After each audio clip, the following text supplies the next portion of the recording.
The perfect, I'm sorry I said something to make everybody laugh except for you because you have no sense of humor gift.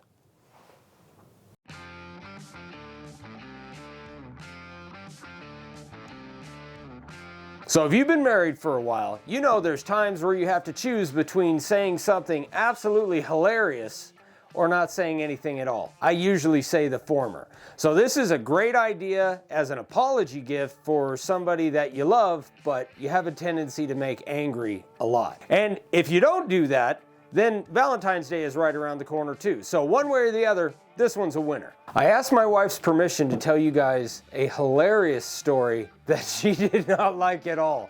She said no. Sorry. For this sign, we're using our stencil of the month for February of 2025. And if you guys don't know, we have premium and executive memberships where you can get this for free. I'll put a link in the description below for that so you can get all the information. I'll also have links for this stencil and everything else we're using, and you can find it on makeawoodsign.com along with hundreds and hundreds of other stencils and templates. All right, guys, let's get started on this apology sign. For this apology gift, Dad made a board that's 12 inches by 16 inches, and that was plenty of room for the stencil and also a 5x7 picture. I wanted the stencil to be at the bottom, and basically I'm just lining it up, making sure that it's even top to bottom and left to right. For the picture, I was thinking about actually turning it around and spraying around the picture along with the stencil, but I think that it's a little too windy and I just don't think that would look good. So I just used a pencil to outline it. Now, if you're going to do this, I recommend trying to laminate a picture instead of just putting it in there the way it is. I think it'll kind of help it hold up a little bit longer, and it makes actually drawing your outline a little bit easier. To make sure the stencil lays flat and that I get a good clean line around everything, I put the board on bench cookies, and I use just little spring clamps from Harbor Freight to keep that thing flat. And that works really well. There's several different ways you can do that, but this is my favorite. Also, make sure you use another piece of wood or a piece of cardboard to cover up your line where your picture is going to go so you don't get any overspray on there and lose the sharp line. For this project, I only used 3 router bits. The first one is the profiled bit. Now, I made a mistake. I did everything at 1/4 inch deep. This board was extremely grainy, which is pretty rare for the blue pine that we use. We really like this stuff and it always carves nice, but this one was hard to carve. If you have a board like that, your best bet is to actually start out shallow. So I should have gone at about 3/16 of an inch deep. That would have helped me to keep a little bit of a straighter line. It would have taken a little bit more time because I would have had to go back around again, but I think that's the way I should have went instead of trying to do everything at 1/4 inch deep. For the cutout where the picture is going to go, you have a couple of options. I could have just carved this with the spiral upcut, but I like to be able to get the sharp corners and I want to try to keep as straight a line as I can. So I decided to do the outline with the profile bit instead of just trying to do the whole thing with the spiral upcut. That is a little bit tougher to keep a straight line. Now for the top heart in the stencil, you can carve the whole thing out, but I wanted them both to be red, so I just went around the inside one line. That way it leaves a heart in the middle that I can actually color once everything's said and done.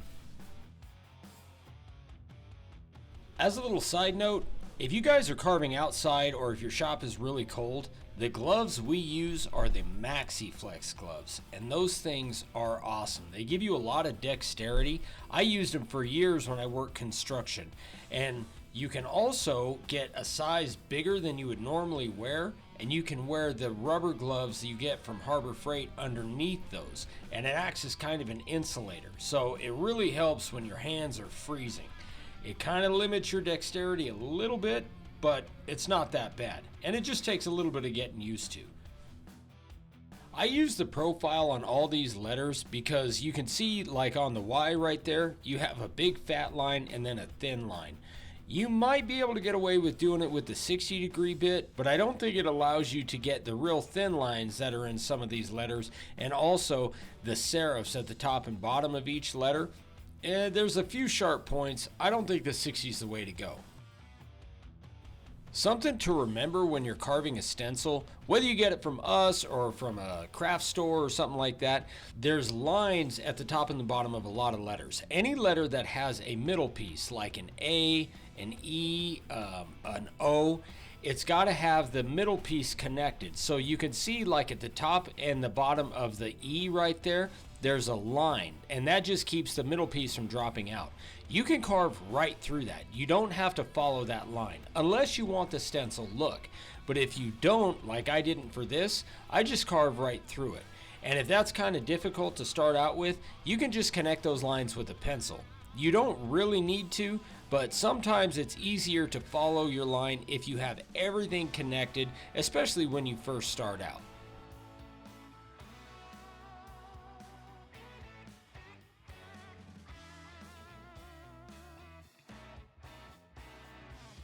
To get the flat bottom for the inset where the picture is going to go, I'm using our spiral upcut bit. And now we have two of them. We have a 1/4 inch and an 1/8 inch. I didn't need to get any sharp areas, so I just used the 1/4 inch. One thing to keep in mind when doing this is when you drop into your board, just like I did right there in the corner, make sure that a part of your router is on the board itself. So you'll notice that I put one side down, then I slowly drop in. This thing takes out a lot of wood, and you want to be careful when you're using it. Also, this throws a ton of sawdust, so keep an air compressor handy or a little blower or something like that. Now, I made another mistake on this sign, but luckily it's a pretty small area that I'm cutting out here. It's always better to work from the inside out. That way you don't carve away the surface area where your router base plate is going to ride. If this was much bigger, it could have been a little bit harder. I would have had to have switched to the 12 by 12 base plate, but luckily it wasn't. But it's a good idea to start on the inside and work your way out. That way you have plenty of surface area to ride your router, and you don't have to worry about putting more pressure on one side than the other to keep it flat. Now, once this is done, this bit always leaves some ridges. There's just no way getting around it. It could have to do with if the board has a little warp to it or whatever. So I just used a piece of sandpaper and flattened it out as much as I could. And you want to make sure that your picture fits in there before you spray it and glue it, because if you have to make it a little bit bigger, then make it a little bit bigger. Now for the edge, I used our 45-degree chamfer bit. I put a light chamfer on the back, and then I did a scallop on the front. I did the scallops probably a little bit shallower than Dad would have liked, because it's always shallower than Dad would have liked. And I could have lifted the board up and dropped this thing down, but I like how it looks. My wife likes it, so that's what matters, not what Dad thinks.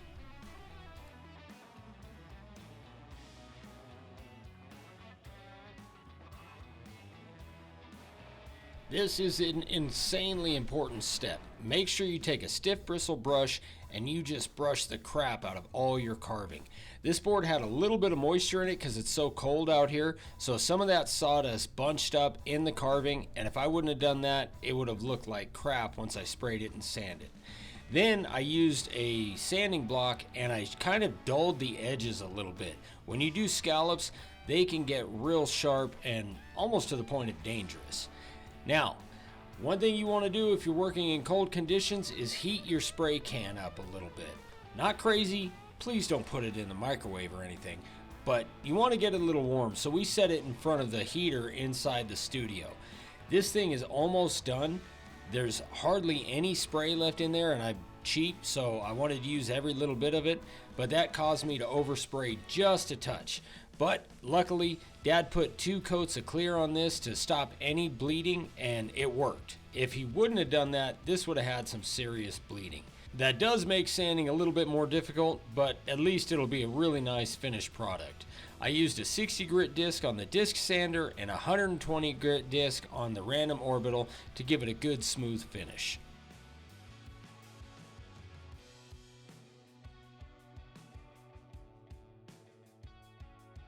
For the heart, I used a red Sharpie, and this works really good. You just got to do it before you put the clear coat on.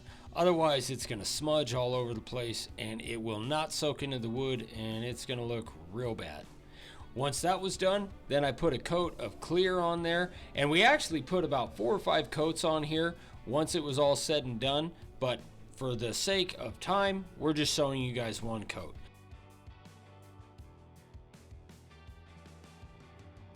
To glue the picture in place, I'm using the Starbond Thin.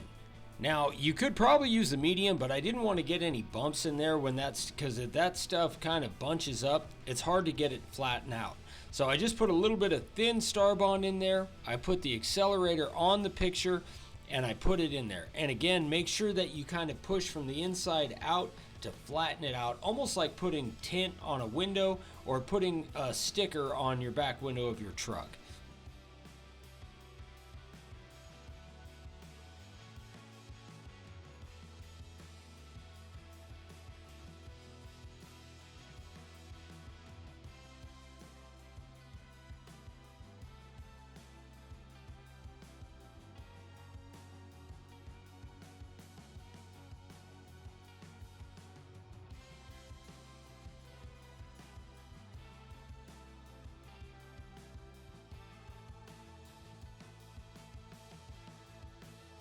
So there it is, you guys. I really like the idea of embedding a picture in a sign just because it makes it a little bit more functional and makes it a lot more personal. Again, this board was really grainy and it's like 20 degrees outside, so there's some bobbles in there, but it's for my wife, and again, it's an apology present, so I'm sure she'll love it. Guys, as always, thank you for watching. If you have any questions, you can shoot me an email, ryan@makeawoodsign.com. And don't forget to go check out the website, makeawoodsign.com, for this stencil, all the stuff we used today, plus hundreds of other items. All right, we'll see you guys on the next one. Bye.